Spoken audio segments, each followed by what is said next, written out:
Andreina. And my name is Gabriela, and this is Wigs and Candles, a podcast about two sisters and their obsession with period film. Join us on a trip through palaces and manors, balls and tea parties, and a lot of dresses, carriages, and of course, wigs and candles. In this episode, Chevalier.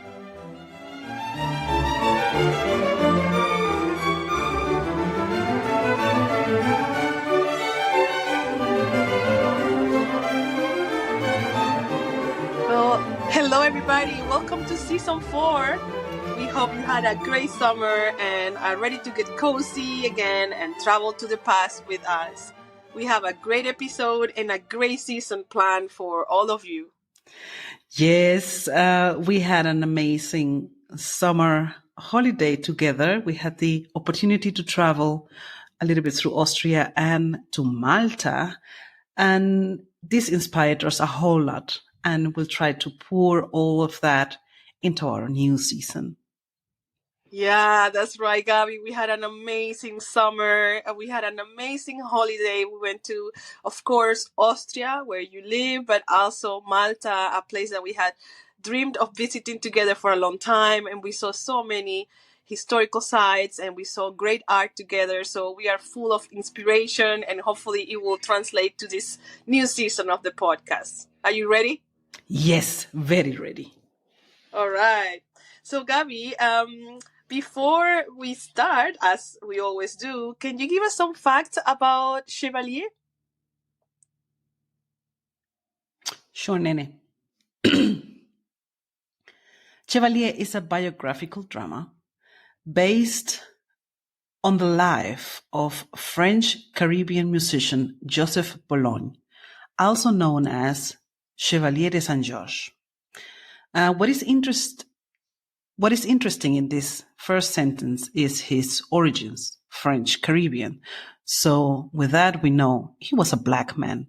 He was born in Guadeloupe and grew up in France. So this will certainly be a topic in the film and in our discussion. The film came out in 2022 and had its premiere at the 47th Toronto International Film Festival. The film was directed by Stephen Williams, and just to mention a few of his most relevant works, Stephen Williams is a Canadian producer and director, and he is known for numerous TV series. And just to mention a few, he has done How to Get Away with Murder, The Walking Dead, and maybe most famously, Lost and Watchmen. The film was written by Stephanie Robinson. She is a writer and producer and an Emmy Awards nominee for her works in this series, What We Do in the Shadows. This is a pretty remarkable duo. Mm-hmm. The main role of Joseph Bologne is played by Kelvin Harrison Jr., who also played the role of Christian in the latest adaptation of Cyrano from 2022. It also stars Lucy Boynton as Marie Antoinette, Samara Weaving as Marie Josephine, Ronke Adecoluejo as Nanon, Joseph's mother, Alex Fitzallan as Philippe, he was best friend of Joseph, and Minnie Driver as La Guimard, which was for me quite cool to see Minnie Driver again on screen. Two nice pieces of trivia on the film. Kelvin Harrison Jr.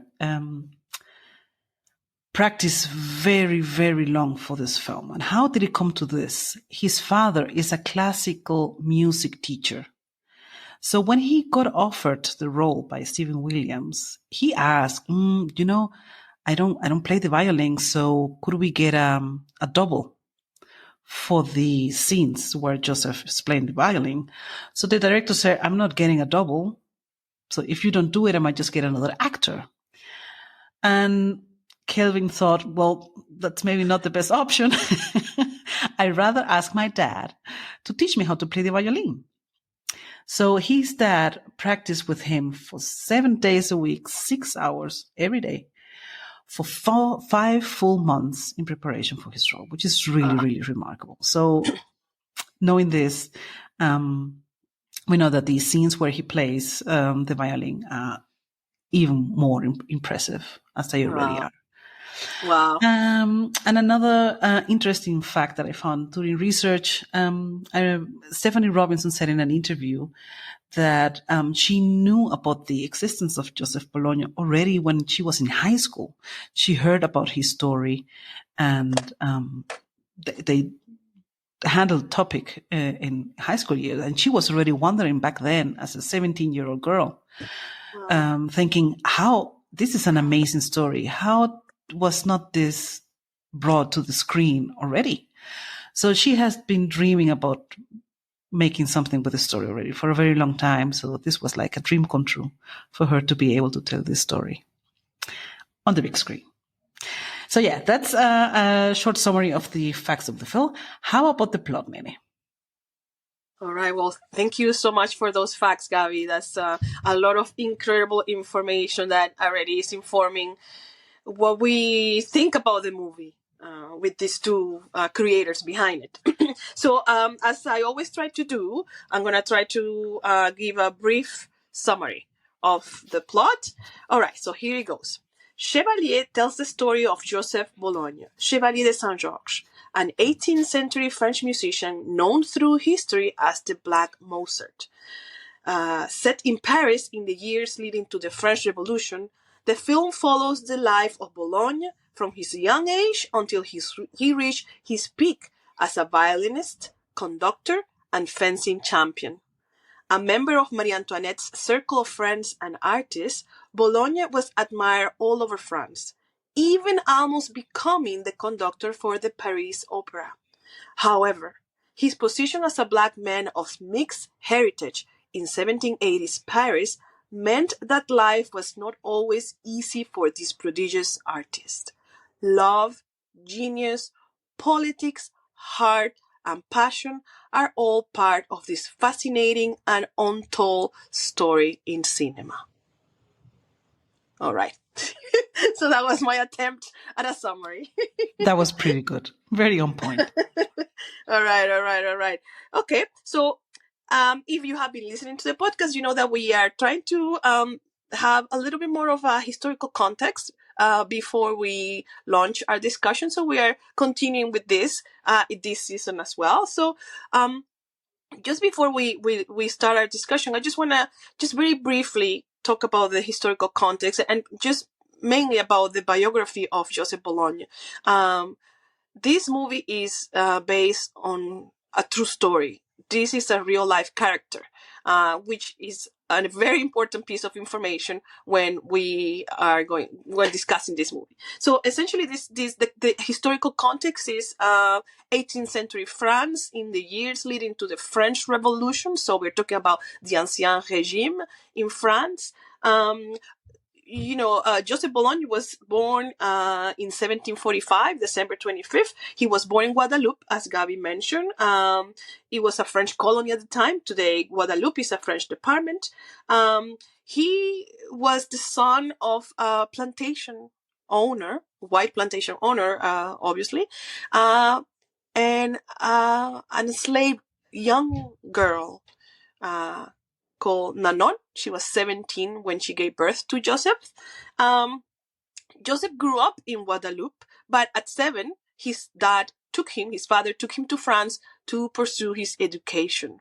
And he remained there for the entirety of his life, except for a couple trips that he did to England. So in France, he did music studies and fencing, and he became extremely good at both of them. He became renowned for both his musical abilities and his fencing abilities. He was part of Marie Antoinette's circle of artists and friends. He almost got the role of conductor of the Paris Opera, but as we will discuss, he did not get this position due to his mixed race. There was a petition made by a few women of society saying that they couldn't accept a man of mixed race being the director of the most important orchestra in France. So he didn't get this. During the revolution, he was captain, I could be very wrong, I don't know, of the first black battalion. So he fought for the revolution. He, however, because of his association with Marie Antoinette during the terror that followed the French Revolution, he was in prison for several months, but he survived. So he lived a fascinating life. He died very young, at 51, in Paris, and he wrote numerous works. This is not an obscure figure. His works include operas, symphonies, numerous violin concertos, chamber music, and vocal works. So this is a little bit about his life, the historical context, before we launch into the discussion. Very well, Nene. Thank you for that. I think it's really important to have this in mind throughout the discussion, because this is certainly going to play a role in the conversation. Thank you for that. Oh, thank you. All right. All Are right. we ready now? Oh, yes. So while watching the film and also while doing the research in preparation for our episode, I was thinking about the story itself, since it's a real historical figure. And I was wondering whether this could be something that we could dig into. The film tells a story of a widely unknown person. So it is very important that this is being brought up to a bigger audience now. So what I would be really interested in is, what are your thoughts on the role of cinema as an educational format? How to draw that line between informative, educational content and artistic expression from the filmmakers? Such a good question, Gabby. And of course, we are just fans. We're just movie fans. We are not experts. But this is my my opinion. I think very specifically for this character and for this story, I think a movie is very suitable. I think making a movie out of the story of Joseph Bologne is wonderful. I think movies can reach a wide audience usually.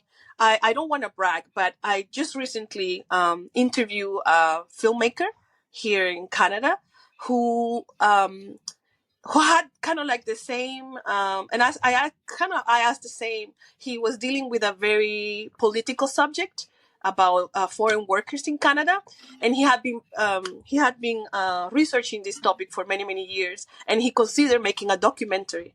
But in the end, he decided to make a fictionalized film, for different reasons. One of them was to kind of protect the privacy of everybody he talked to by fictionalizing their stories, but also, with the idea, perhaps if I do a fiction film, a dramatic film, I can reach wider audiences. And I think in the case of this character, and this is the first time that we see the story of Joseph Bologne, this is the first time that you and I are learning about this musician. I think this was a very good choice for many reasons. First, yes, reach a wider audience, but also I was thinking, this is a very classic period film in look, in style, and to use the language of period film, which is traditionally white European, to tell a story about a black character that was moving about society in the time of Marie Antoinette is a very kind of almost subversive way of using the language of period film to tell this story that was hidden in plain sight. So for me, I think the last thing I will say about this is films like this one, where they're based on real history, can serve as the entry point for education. Like for me, this is the entry point to learn about this. Like after I see this movie, I will go and perhaps read a biography and see maybe a couple of. I don't think there's a proper documentary. I think there's little clips, films, small films on YouTube, like those 10-minute little videos about it. So yeah, movies can really teach you, and they can kind of be your entryway to learning the history. So that's my point of view. What about you, Gabby? What do you think? I really appreciate your insight on this, Nene. I really agree that it should be just like an eye opener, like an appetizer for further research and investigation. And I think it's not an easy task for a filmmaker to reach exactly that balance. The line to draw this line, as I included in my question, it's really, really hard. It can fall easily onto the documentary kind of style. And I don't know if it's correct to draw comparisons, but I couldn't resist to make a few while watching the film, and also now while hearing your answer to this, because we have discussed a few films in our series of podcasts that deal with historical figures and tell a story based on true figures, true characters from history. And rarely one of them have really drawn that line correctly. If I may mention Harriet, which is an incredibly well done film. It's an incredibly passionate story. The story of Harriet is unbelievable. This woman was impressive in every way. And still, the film tended frequently to fall into the let's check some of her most important biography milestones within the next 2 hours. So yeah, I think that balance was done way better in Chevalier. As you mentioned, it was like just the opening door to open your appetite for more knowledge on that. Yeah, I love your comment about that, because Harriet was a movie that, you have as a real life that is just so full already that just by itself it seems almost hard to believe that this person could live such a life. I think we're going into the territory of the biopic. That's such a funny word in English. English has so many funny words. The biopic. Yeah, the biopic. That's one of the dangers of the biopic, which is just go through each of the most important moments of a person's life in chronological order, and it tends to be kind of a little bit boring or a little bit uninspired. You learn about the life, but it doesn't tell you much more beyond that. Where in Chevalier, I think the script was exceptional. The script was extraordinary, and there's many parts that are obviously fictionalized and dramatized, but you get the impression of a life. You get a good impression of feeling of the time. You get a good sense of what this person had to go through in the position that he had as a black man in the Ancien Regime in Paris, moving about in the music world. It's difficult to express. I mean, they did a brilliant job in portraying and making it really inspired. It's like It's really inspired. It's not point by point. And I think the key to success in this film, when we go deeper into this, is that they focus on a short period of his life, like the most important period of his life. They didn't really try to widespan the film throughout his entire life. So you say, okay, this is like, we're going to take out of his entire life, we're going to take this moment and we're going to make a story around this point, you know. Another comparison, The Liberator dropped into this ambition of covering most of Simon Bolivar's life, and that was way too ambitious. So I think if we put that in perspective, I think that balance was done very well here in this film. Yeah. Oh, Gaby, I love your mentioning El Libertador, because similar to El Libertador, Chevalier tells practically untold story, right? El Libertador had never, like the life of Simon Bolivar had never been shown in the you know, in a feature film like this for wide audiences. So same as Chevalier, and see they had two different approaches. And this makes me think in literature you have a biography and you have memoir.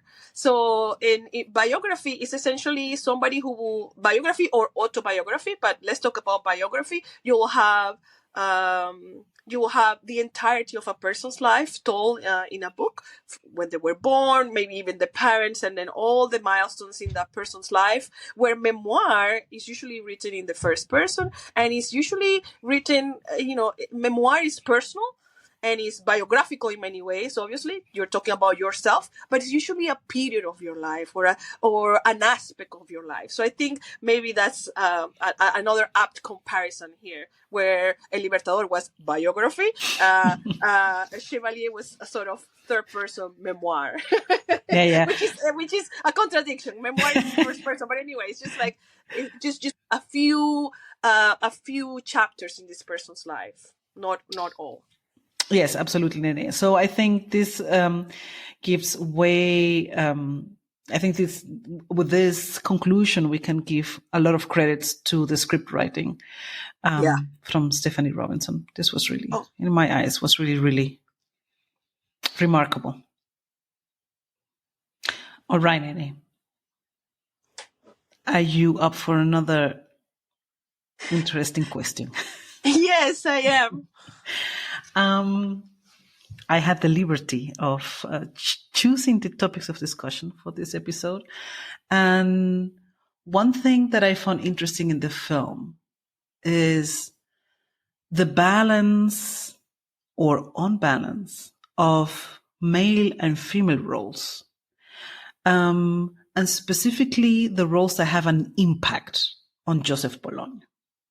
So in my eyes, there are relatively few male roles that have an impact, while the female characters seem to be stronger. Even the supporting roles seem to have a bigger and more impactful influence on Joseph Bologne.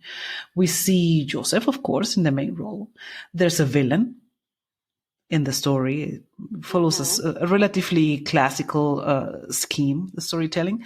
So we see a villain who is the husband of Marie Josephine. We see his friend Philippe. So the other main roles are very secondary. On the other side, we see a few women that play a more important role in his life. We see Marie Antoinette as one of his patrons. We see Marie Josephine, who I mentioned is like the wife of the villain. I don't even remember the name of the villain. But Marie Josephine. He was a marquis or something. He was a marquis or whatever. But Marie Josephine, of course, we will discuss this, ends up having an affair with Joseph Bologne. And she was a singer of the opera. And we have another wonderful character, Madame Genlis, who is a great supporter and friend of Joseph and help him with his work. And last but not least, we see the mother of Joseph, Nanon, who is, in my eyes, one of the most beautiful characters in the film. So my question to you is, how did you like it? Did you see this? Did you pick this up? And if you did, what do you think about this? Such a good question, Gaby.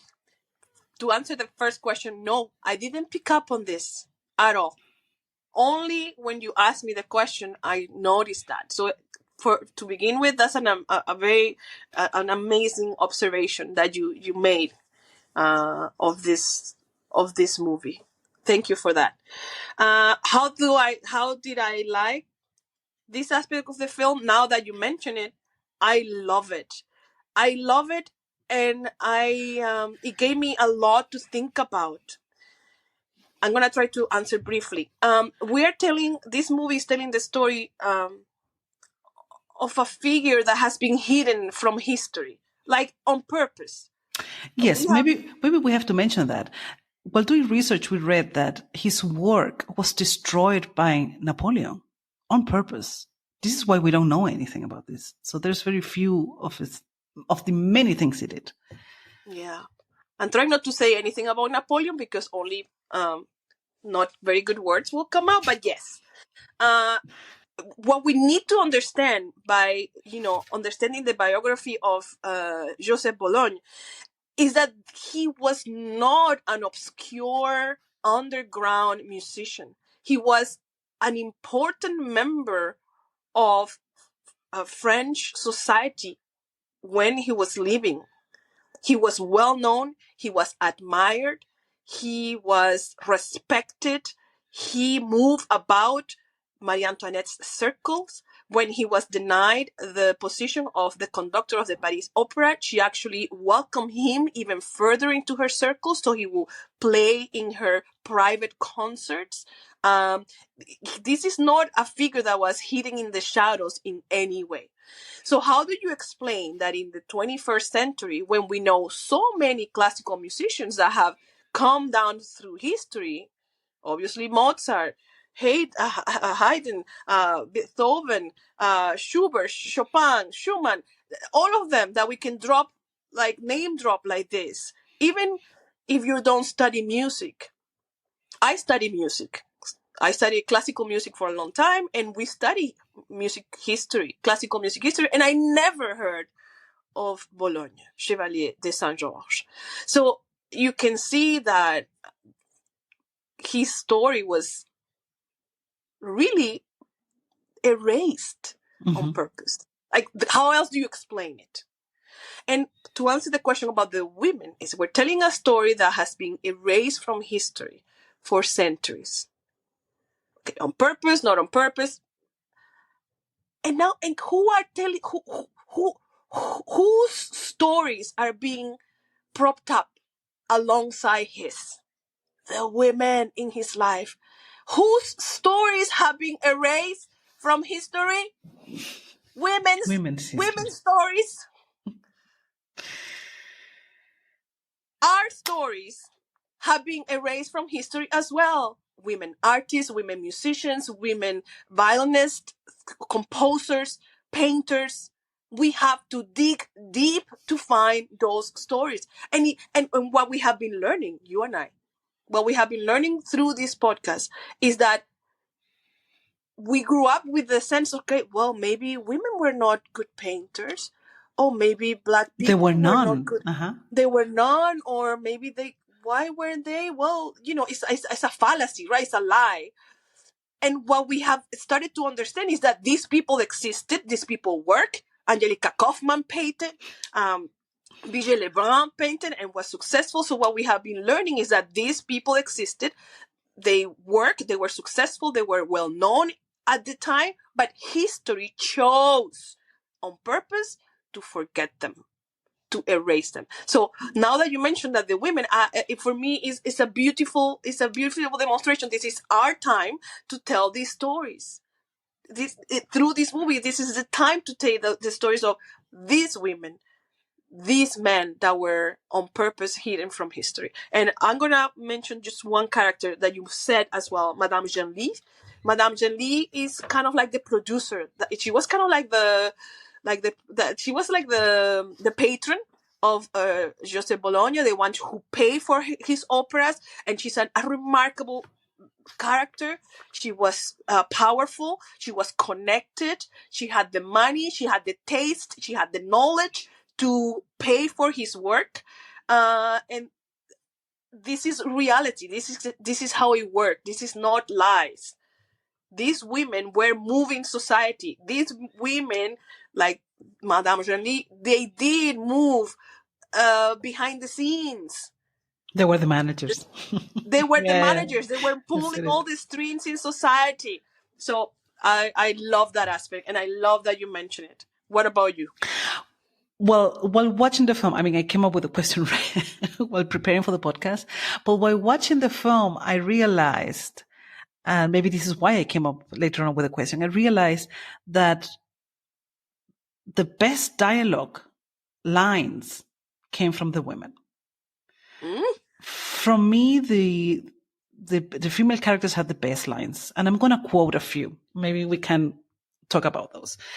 I wrote a few while watching the film, so be prepared. Let's take Right. Marie Josephine. Marie Josephine was a rich woman. She was, as you mentioned, married to an aristocrat of the time, and but she was also a very talented and gifted singer. She was a singer in the opera, and this is why their path met. Yeah, Joseph and Marie Josephine, and so they have a conversation because, of course, Joseph is like, I'm going to write an opera and I would love you to be the singer of my opera. You have the voice and you have the passion that I need to convey my music for this opera. And in this conversation that she has, she says the following: I can pretend to not be at all troubled by my lack of autonomy. I found that really cool. You know, she knew that she can just pretend it, but she was very well aware of her lack of autonomy because, of course, her husband was against Marie Josephine playing her role of the opera. I found that really cool. Yeah. What happens is that she's married to this man who's a very powerful. Gabi, we didn't research this properly. I mean, we are erasing the male characters. Maybe we're not doing any justice to the villain. we are ourselves guilty of erasing some male characters. We don't care at this point. They have had all the history of movies and books for them. So this guy, the husband, he was completely against her being a singer. Like he was not allowed. It was indecent in his eyes for her to be singing opera. Exactly. Yeah, so this is what she says. Okay, I have to play a role, and I can pretend. I can play along. I can play the role of not being troubled, of not being crushed by my lack of autonomy. I found it really strong. And then he says, yeah, but you love opera and you can do whatever you want. And he said something. And then he says, you have no idea what interests me. And that I found really cool as well. Yeah. Because he was already like, what usually happens maybe today is that we women are labeled and maybe not judged right away, but very superficially. And I think it was very subtle in that way, how she said, I am way deeper and I'm way profounder than what you have just seen of me. I found it really cool. The other character I loved among these four main female characters is the mother. Is the mother of Joseph, Nanon. As we mentioned, is played by Ronke Adekolweje. Oh, I certainly said it wrong. Adekolweje, yeah. And for me, the role of Joseph's mother is a representation of his roots and like kind of his conscience. You know, he's a black man in a white society. Yeah. And he has been in France since his 7th year. So he has grown into the white society and he has been following white society patterns and following white society expectations. Yeah. So as soon as the mother comes into his life, he starts she brings him to reconnect with his roots. So I found her role extremely, extremely important and Yeah. moving. And there's a scene pretty much at the end where they are both in one room. There has been like lots of things happening to Joseph. As you mentioned already in the summary of the plot, he was close to being chosen the director of the Paris Opera, but he didn't get this job. And apart from that, his affair with Marie Josephine comes up, and yeah, they go through very, very, very rough patch. And yeah, some dramatic stuff. I don't want to put too many spoilers, but some dramatic stuff happens. Happens. Yeah. And he's very mellow. He's very depressed, and he's going through a rough time. And he's sitting with his mother in his apartment, and she's doing his hair. And he's just talking about how hurt he feels about not having choice. You know, he's like, why do everybody has a choice and I don't have a choice? Why is everybody mean and mean to me as a man or as a black man? And she says her dialogue in this scene is so good. Is so deep, so profound. I'm just going to read you 2 sentences that I wrote or 3, because I really found this really good. She says, "This world is full of wickedness. It is how they designed it for us. The greatest evil is convincing us that we have no choice." That was, for me, as I said, I think the women in the film got the best lines. Finally. Yeah. Not to mention, the scriptwriter is a woman. That's what I was gonna say. But before I add anything, what do you have another line? Let me check my notes. That's pretty much it from my side. That's great. I mean, with that one, mic drop. Mic drop. Yeah, I mean, with that one, you summarize the entire story. Can you repeat again? The wickedness is making us believe. This world is full of wickedness. Yeah, the greatest evil is convincing us that we have no choice. The greatest lie, and that's the erasure. That is referring to the erasure, that you don't exist. That's the greatest evil, convincing us, even us in the 21st century, that this person did not exist. That is the erased. You do not belong to history. You are unimportant. You do not belong in museums or orchestras around the world. That is the greatest evil, and making us and when you erase histories, women or people of color, black people, when you erase whatever, or any history, you are erasing the representation in the world. Like, you don't exist. Like, you and I, as Latin American women, we never saw anything like about ourselves anywhere that we thought was worth admiring, like a museum or a movie. Like, and then the conclusion, even in your subconscious, is that, well, we probably are not good enough. It must mean that we don't belong. If we're not there, it's because we don't belong. Not because we were erased, not because we didn't have a chance. It's like, yeah. So convincing that she was a slave. Nanon was a slave. She was, Nanon's story is terrible. She was a 17-year-old enslaved woman. She was the personal enslaved woman. Like, she was the personal, I don't like to say the word slave. She was a personal slave of Joseph's father.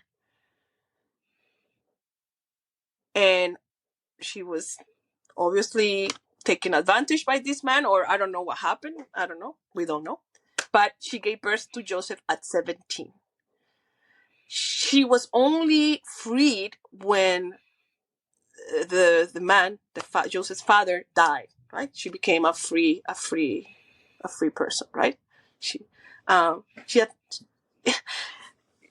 she really had no choice. But she still chose among her circumstances. She was still convinced that there was still something that she could decide upon. And she chose to look for her son.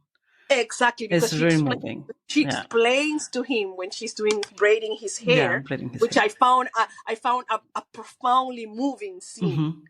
Because, oh my God, because we are in France. We are in France in the 1780s. There's a lot of wigs. This film fulfilled all the requirements for the podcast, because there were so many wigs and candles. So many wigs and candles. So there's a lot of wigs. And the wig here is absolutely important, because he's been wearing a wig like the fashion demands. And he looks stunning. This man with this wig. Oh my God. But it's, of course, a straight hair and a bright wig. A white wig. But when his mom comes, he takes it off and she's braiding his hair.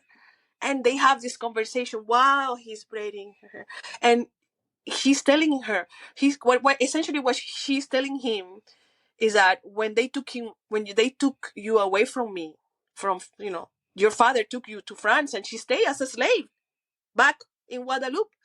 I tried to find you every day, every single night. I tried to find you. So what she's saying is that the choice is within. Mm-hmm. The choice doesn't come from outside. Choice, free will, desire, all of those things come from within. Nobody can take it away from you. Oh, thank you, Gabi. Thank you for mentioning that part of the movie. I think she had the best. She had the best role. Me she was too. Very remarkable.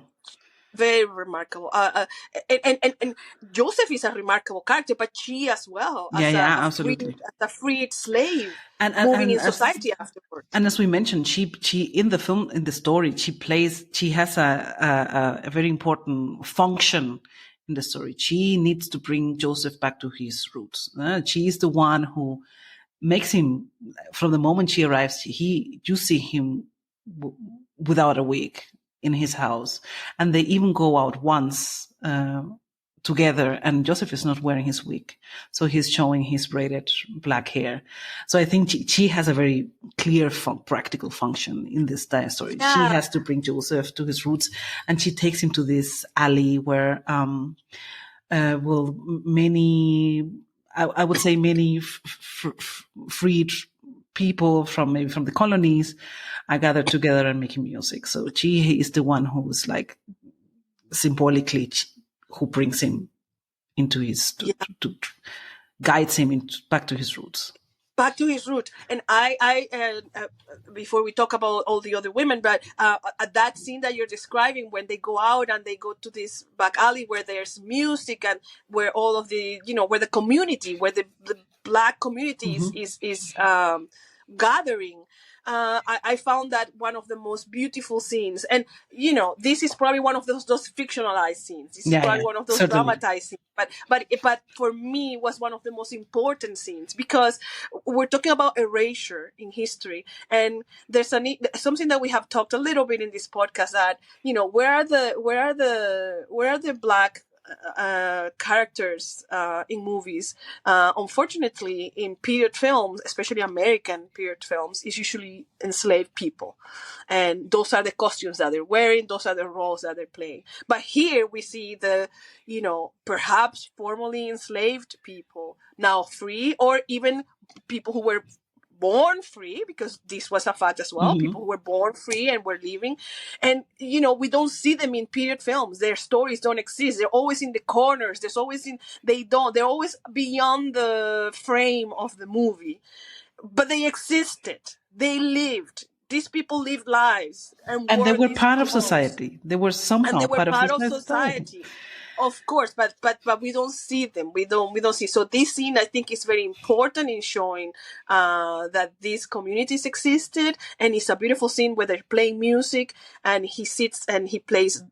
I found that one of the most moving scenes of the movie, and I loved it. And it's probably one of those fictionalized ones, but I think a key scene, obviously, a key scene to show, to show how life would have been for these people. So you wanted to talk about other characters before we move on to next section? Do you have any comments about the other? Should we talk about Marie Antoinette or no?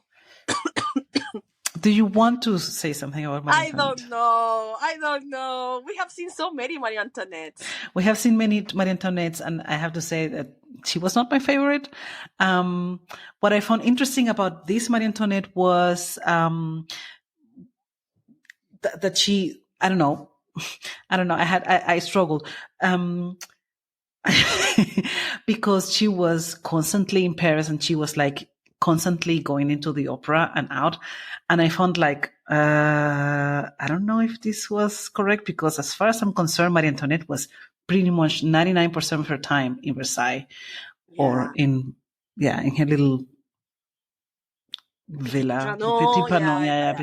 I know. So I found it like, which is interesting, because of course they wanted to show which role she played in his life, which was maybe cleverly done to put her in Paris.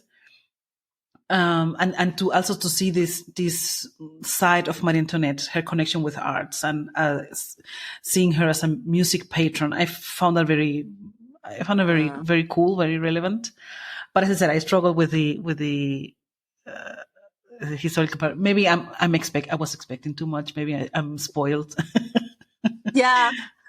I also struggled with this Marie Antoinette. I love Lucy Boynton. The where we had seen her was as the Freddie Mercury's partner, or I don't know if it was she plays the girlfriend in Bohemian Rhapsody. In Bohemian Rhapsody, and she was really good. She was I remember her from that movie, and unfortunately at this characterization I did not. Like, it took me a while to understand. It took me a while to understand that she was playing Marie Antoinette. This is supposed to be Marie Antoinette. I was like, it's very different. It's a very different take on Marie Antoinette. But like you said, it's a practical character, right? Just to show his connections. And it's also like, how do we insert him in society, in these circles? How do we show that he belongs? So this is kind of like the best way to do it. And it's true. He belonged to her circles. Like, he played concerts for her and so on. But it was not my favorite characterization. She was not very nuanced. And we are used to nowadays, right? Because Marie Antoinette's character, during her time and for 2-3 centuries after, was very negative, right? So we are now in the period, right, of revising her life and seeing her in a more nuanced way, in the sense that she was very much a victim of her time. She was a child bride and so on, and all those things. So it's kind of weird to kind of go back a little bit, like, actually, and she's kind of like not very nice character and not very nuanced, and so it's a little strange, but it's okay. It's part of what the movie needed. So there's one more character that maybe you can give me your opinion on. Minnie Driver's character from La Guimard, I think it was the name. La Guimard. What do you say to that? I think for me this was not the best casting. I like Minnie Driver, but she took me out of the movie. She's British, but I don't know why I keep seeing her as anyway, this is supposed to be France. And all the characters speaking English, so it should not be an issue. But I don't know why I couldn't. She was my least favorite, and it's because, like, once again, it wasn't a very nuanced. Again, it wasn't a very nuanced character. She was a singer who was of a certain age, and she was very kind of bitter, and it was kind of like one note for me. What about you? What do you think? Yeah, for me, it was, I mean, I liked Minnie Driver, and I was like, oh, I haven't seen her in such a long time. So it was nice to see her again. I don't know, maybe it's because I'm biased because her role was not supposed to be very, very good into the entire story. One thing I liked of her performance, let's say, of her entire performance was one line that she said. I think it was really, really well done.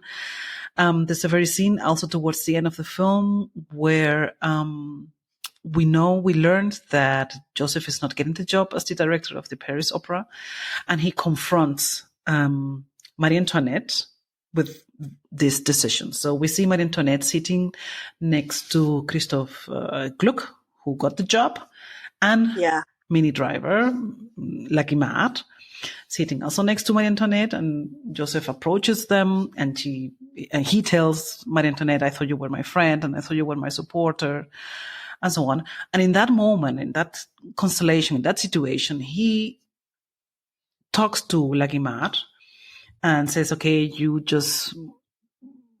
just so poisonous, and you are just mad at me because I didn't want to get too close to you.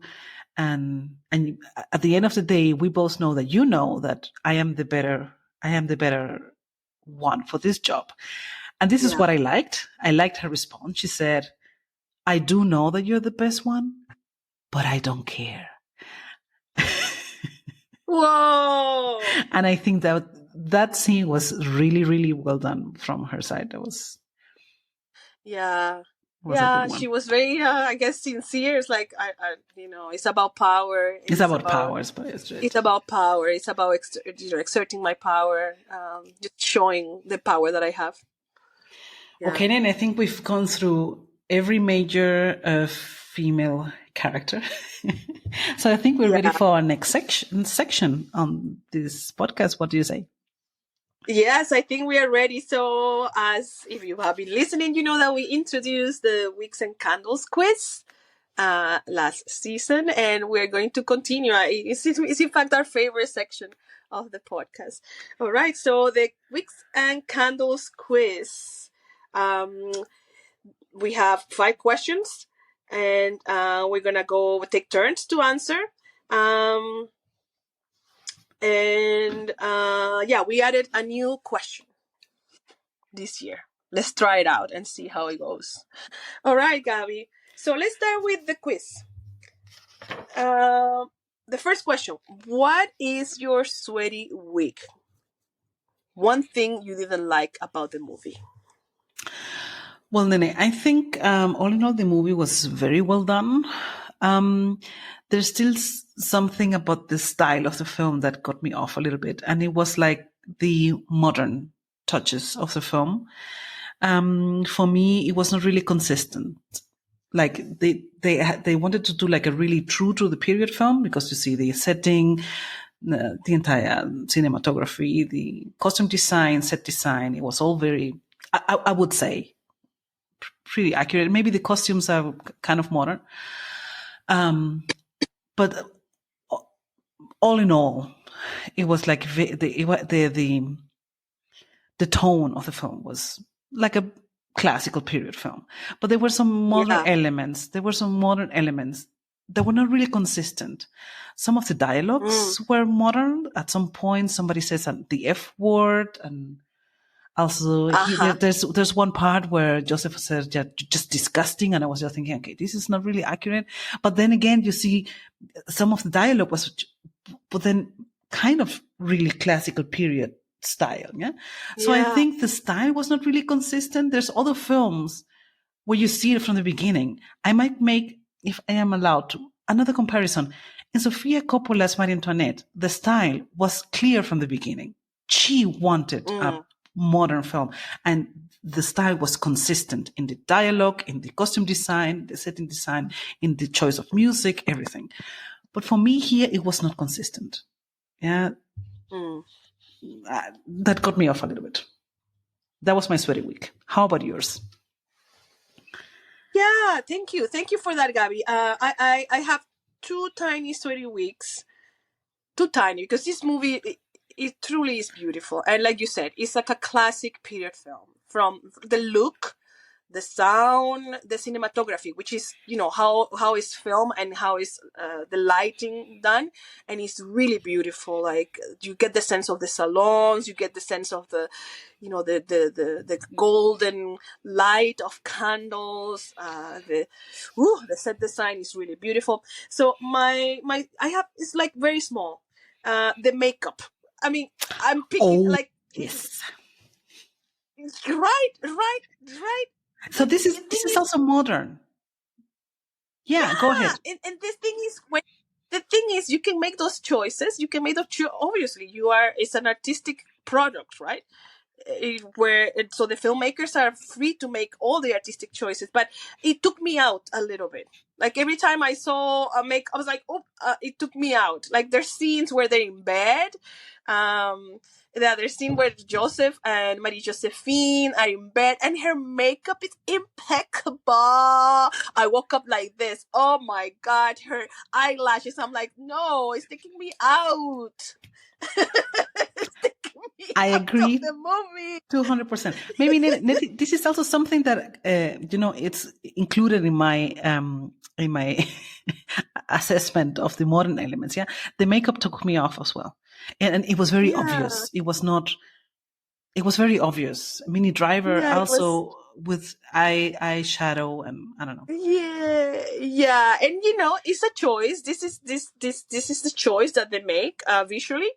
But it took me out. But again, it's a tiny week. It didn't detract from my enjoyment, and it didn't detract from any. It's just, it took me out once in a while. It's like, that scene where she's like, shouldn't she be all like no makeup, all sweaty? Like, didn't they just have a lot of fun in bed? I mean, maybe her last shower is like way days ago. Yeah. Anyway. Yeah, and the second one, we just mentioned it. Minnie Driver's casting was for me a bit. She took me out a little bit as well. I'm not sure what. Like, there's certain faces that belong to period and others that don't. And for me, she's like too modern. Her face is modern. I don't know. It's like, I don't know. Of course, people like with her face existed, obviously, but anyway, it's I don't know how to explain it. It was her casting. She did well. She's an amazing actress, but it was my least favorite choice in terms of casting. All right. So the next question on the quiz, Gabby, for you: what is your shining candle? One thing you loved. Well, we extensively talked about this. I was very touched by the female roles. And for my shining candle, I'm going to highlight the role of Samara Weaving, the woman who played Marie Josephine. I think her performance was so beautiful, so dignifying for a woman in her situation. I really liked her. I didn't know about this actress, I have to admit. I didn't know her career until now, and I think her expressions, as I said, she got a lot of very good dialogues throughout the film. So yeah, I'm gonna give her my shining candle.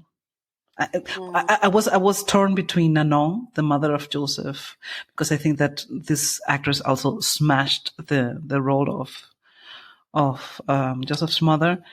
But yeah, as I said, all in all, the female roles and Samara Weaving and Ronki, they did incredible jobs. How about yours? I agree. Thank you, Gabby. I agree that she was really beautiful. And she plays this very important character, which is the society woman, right? The aristocrat woman who was trapped essentially in her marriage, right?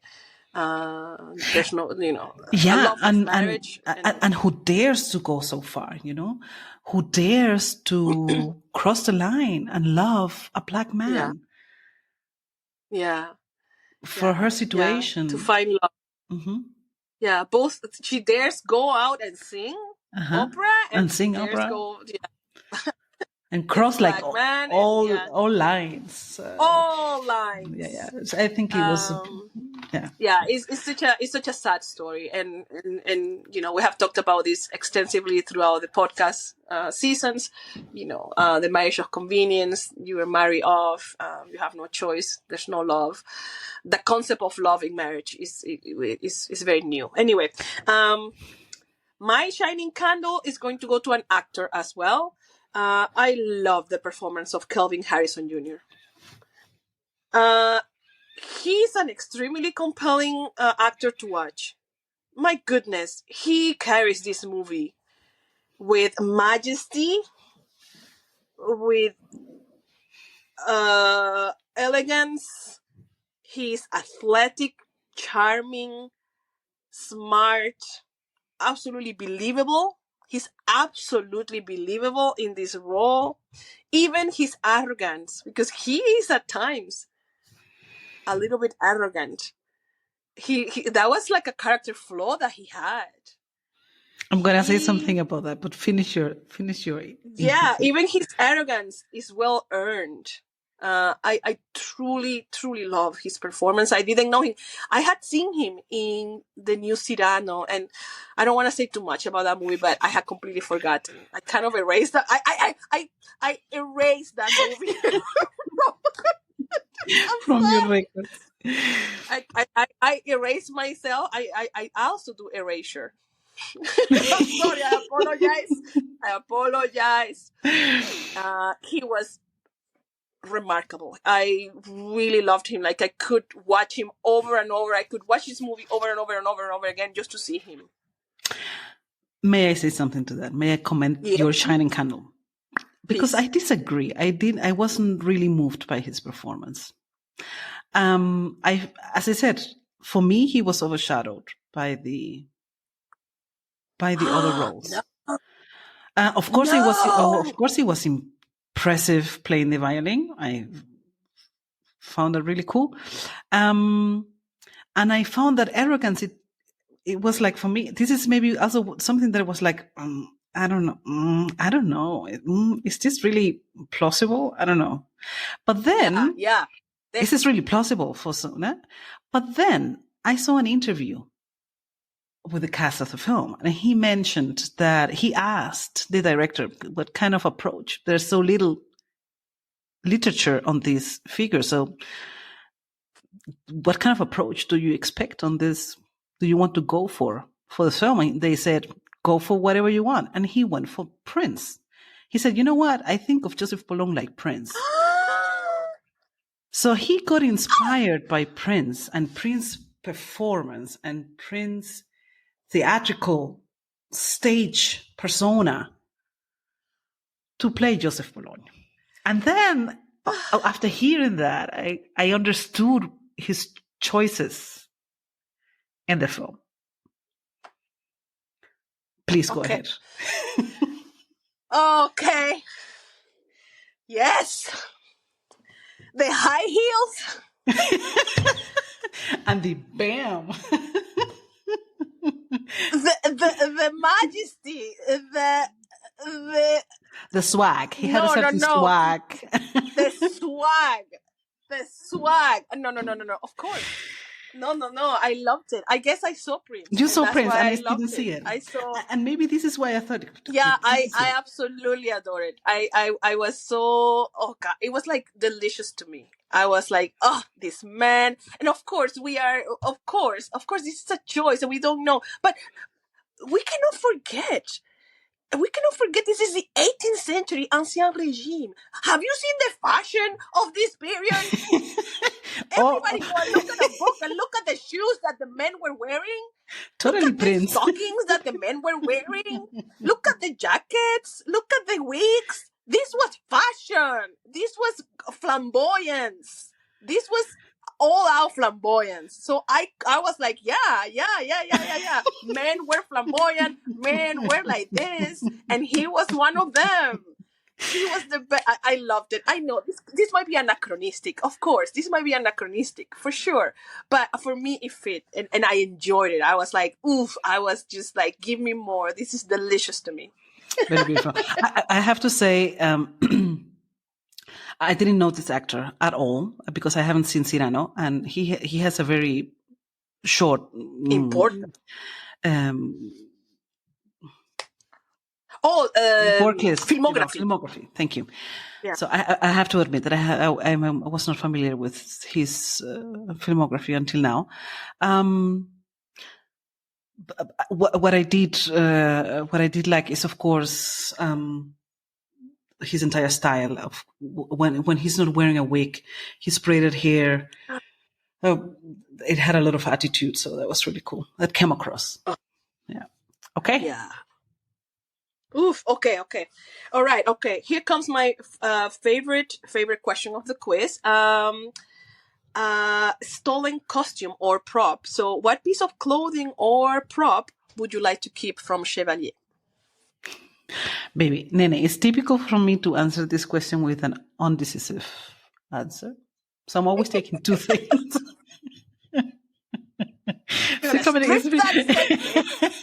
It's becoming a running gag in this section.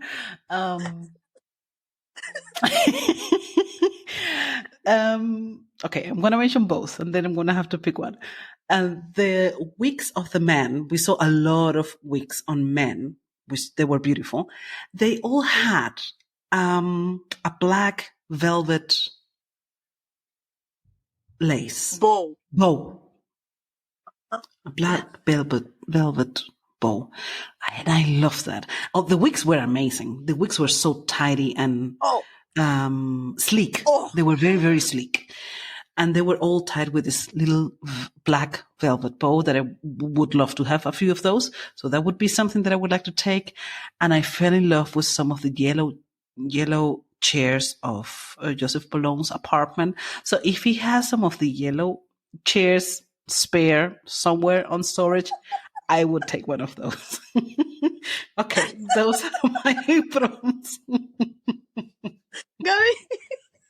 Gabi, I mean, if people, this is audio, but I was just like nodding. The wigs. I'm sorry, but yeah, my proper costume. Yes, please. I was going to mention the men's wigs as well. These wigs are impeccable.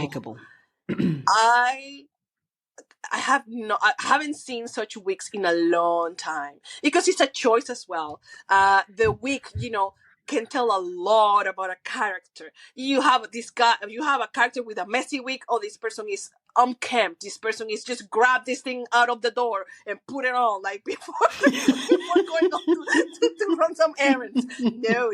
The wigs in this movie are tidy, neat, and perfect. Ooh, I was obsessed with Joseph's wig.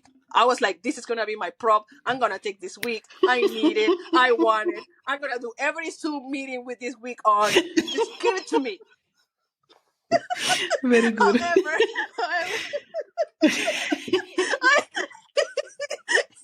I want it. I really want this wig. I have to say.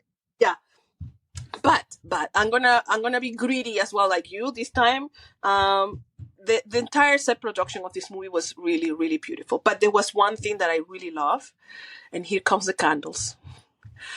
In the very first scene of the movie, there's a violin duo between Mozart and Joseph. And you have the orchestra, and they have the music stands. And they had the candles. They had the candle holders in the music stands. I want this music stand. I want the 18th century music stand with the candle holder to put my candle there. No lights, no electronics. I want this music stand. Please. I saw it, Nene. I know exactly what you mean because I thought of it as well. That would be really good. Can you believe this movie gave us impeccable wigs and impeccable candles. The candle work, it was very good. The candle work was anyway, I'm gonna stop here. Visually, this movie is wonderful. Yeah. Okay. So I'm gonna go to the next question. We have added a new question to the Wicks and Candles. Gabi, describe the film in 3 words. This is a tough one. This is going to be a test for us throughout this season to answer this question. Oh, it's very challenging. Okay, here are my 3 words. Chevalier was for me awakening, polished, and musically nourishing. Wow. Do I have to explain my choice? Wow. If you want, go ahead. Well, awakening because I didn't know about this story. I think it was very refreshing to learn about this, and also to kick off the process in my brain to picture people of color in that society. I think that was really cool. Polished because, as we mentioned, the cinematography, the set design, costume design, it was so impeccable, and it had a very polished touch in my eyes. The wigs were completely sleek and to the millimeter, perfectly cut. So for me, the style was polished, and the music was amazing. Music by him, of course, also some original score for the film. The violin duel that they have at the beginning was amazing, and it has also some modern touches that I liked. And also the Caribbean music they show when he is going with his mom into this alley. I found the music was very beautiful. Nene, describe now Chevalier in 3 words.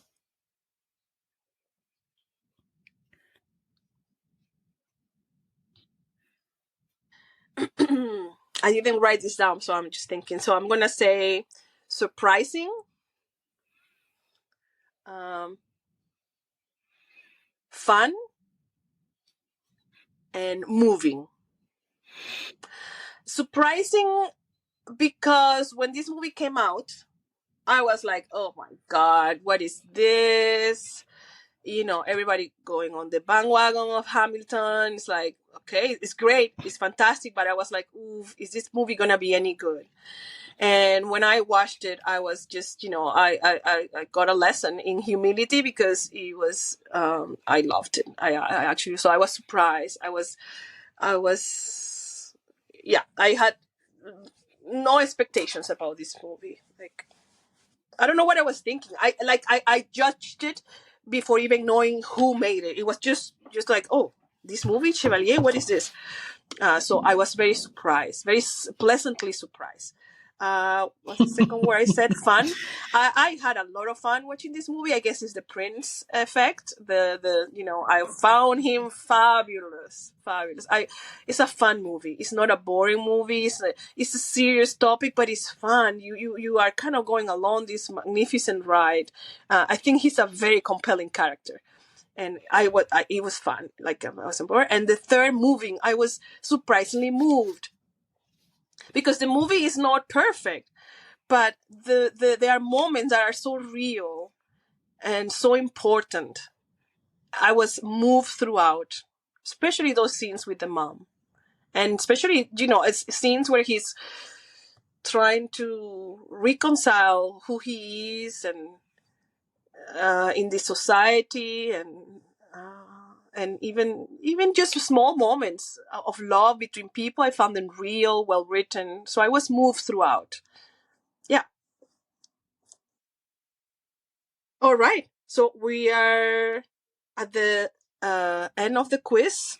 The last question is: if given the chance, would you time travel to the period? No.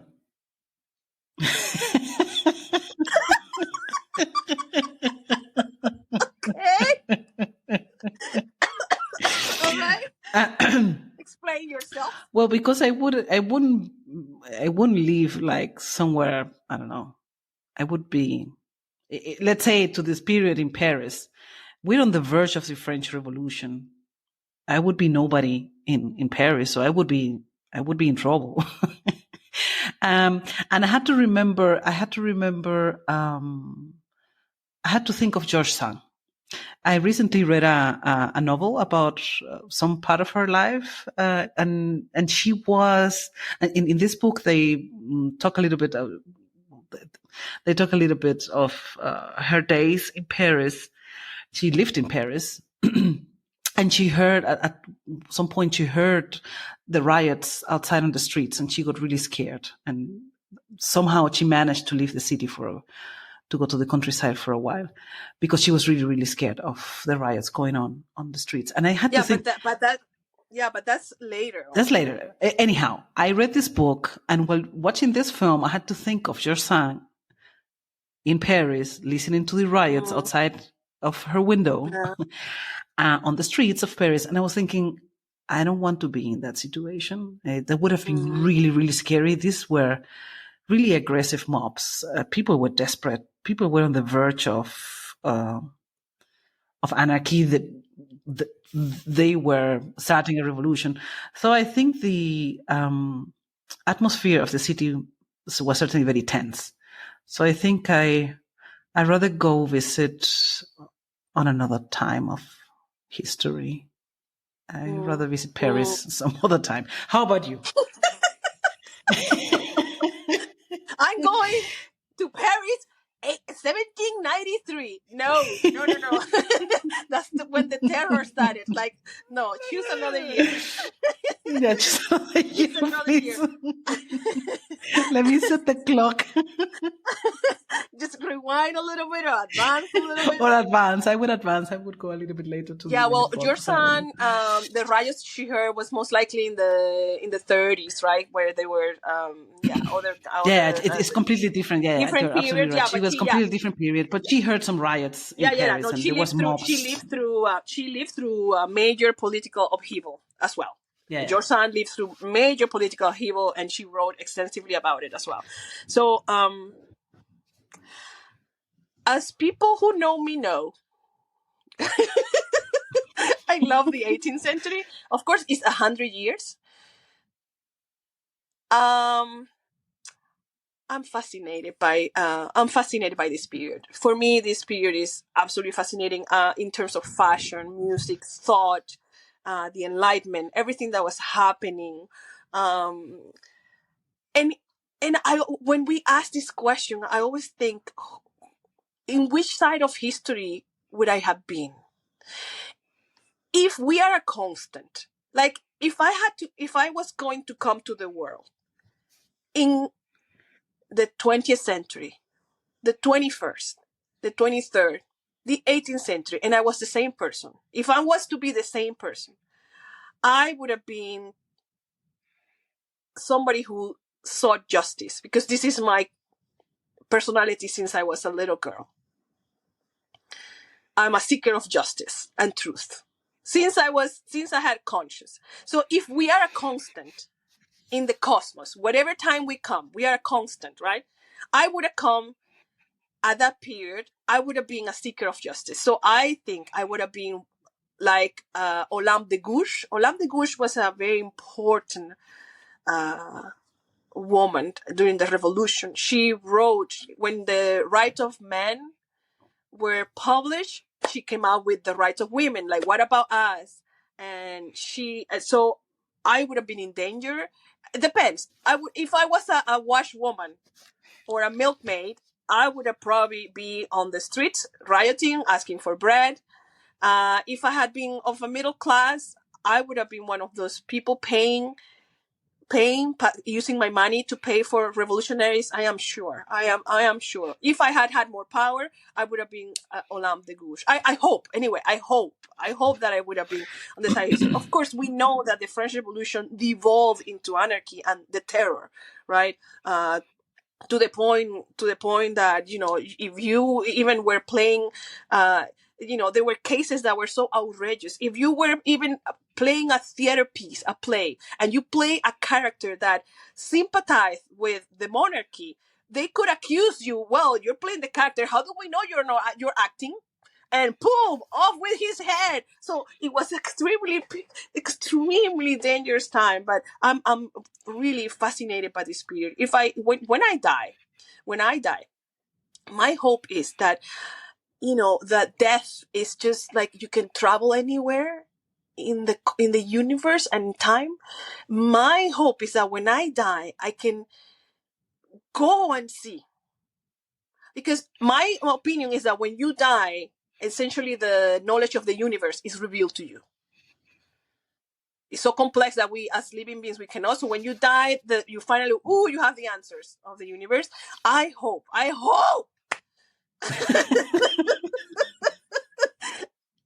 that I can go and take a peek. I want to see those cobblestones. I absolutely need to see those cobblestones with people marching. I'm sorry, I'm Oh my so gosh! And curious about it. I would be so dead scared of No, it's yeah, terrifying. Gabi, no, of the dangers.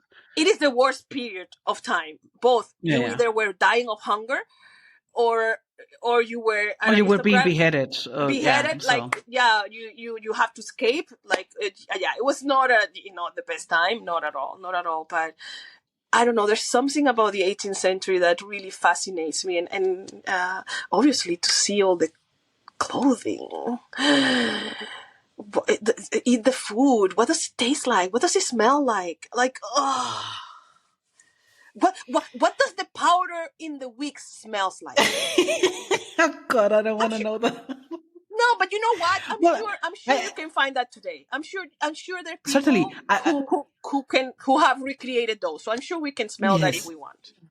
Well, it must have been talc, and the talc that I know from our grandmother, of course, it smelled nice. So I can but it certainly didn't smell like talc. So I don't know. So maybe Very the good, 18th Nene. century smelled like grandmas. It doesn't smell like grandmas. Very good, Nene. Very good. Thank you so much for your passionate answer. We're not taking the train together this time. We're not taking the train. We're not taking the. Wait. I'm going after death. Okay. The one with the ticket, the return ticket. There's no return It's ticket. posthum. All right. Well, Gabi, those are all the questions in the quiz. Now to finish this episode, let's finish with the last section. How many wicks and candles do you give Chevalier from 1 to 10? 1 being no candles, and for 10 being all the wicks and candles. I'm going to give it an 8, a very solid 8. It's a very, very good film. It goes by very fast, which I appreciated a lot. We are living in an era where films tend to be 2 hours plus.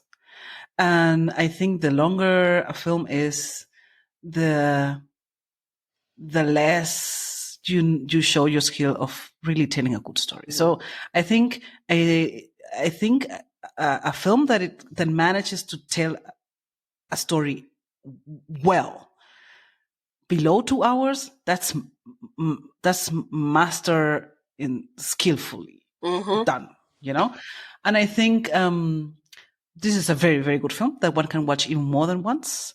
It's impeccably done. It has brilliant performances, as I mentioned before, mostly by the women. The music is beautiful. And I am just taking off these 2 points because, as I said, I wasn't really touched by the performance of Kelvin Harrison Jr. And as I said, the entire style of this very classical period film, but also very modern elements, it took me off a little bit. So yeah, 8 points. 8, Entschuldigung, not points. 8 wicks and candles from my side. Excellent. Thank you. How about you, Nene? I'm going to give it 8 as well. I love how you said it, a very solid 8. I think this is a wonderful period film, very classic. This is a proper period film. Like, you love period films, you're going to love this one. It has incredible costumes. Cinematography is sumptuous. Like, the lighting, like the set designs, you really are going to enjoy it. It tells a super important story, and I think it honors it. Like, this is what fiction can do. This is what movies for wider audience can do. It's just, he had a good budget. The movie looks amazing. It honors this character. I love this. Like, with all the richness and storytelling and every possible tool to tell this story beautifully. So I love that. Again, just there's a few scenes at the end, like the script. The script is excellent. But there's a few scenes at the end where they had to kind of mash up a number of things, where it's like, it's not the greatest. It involves Marie Antoinette. It's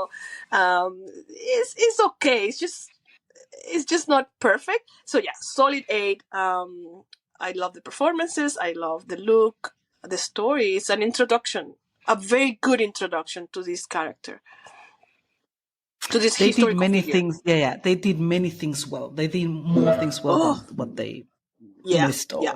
Yeah. And maybe just like a finishing touch to this. I don't know if we mentioned this, but both the director and the producer are Black. Yes. What else can you say? What else do you have to add? Bring them on. We need more of these stories. Exactly, because that's the thing. We are an example. Of course, I'm not comparing ourselves with these two brilliant creators, but when you give the microphone to people, to everybody, you get the stories. Why hadn't nobody told this story? It took a Black screenwriter and a Black director to tell it. Brilliant. There you go. Very well, Nene. So this is 16 Wicks and Candles for Chevalier. Amazing.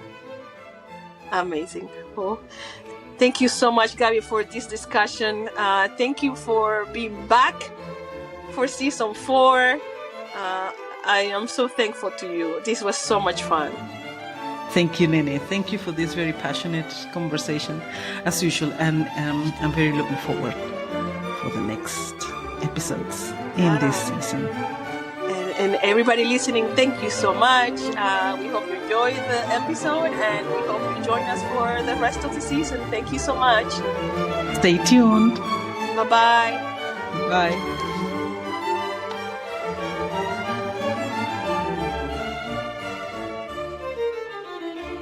Wicks and Candles is available on Apple Podcasts, Spotify, and Stitcher. So go ahead and subscribe and follow us on Instagram at Wicks and Candles. Thanks for listening, and see you next time. Wicks and Candles is written, hosted, and produced by Andreina Romero and Gabriela Morgen Romero. The image design is by Pamela Rowling. The podcast theme music is the Concerto for 2 Violins in D minor by Johann Sebastian Bach.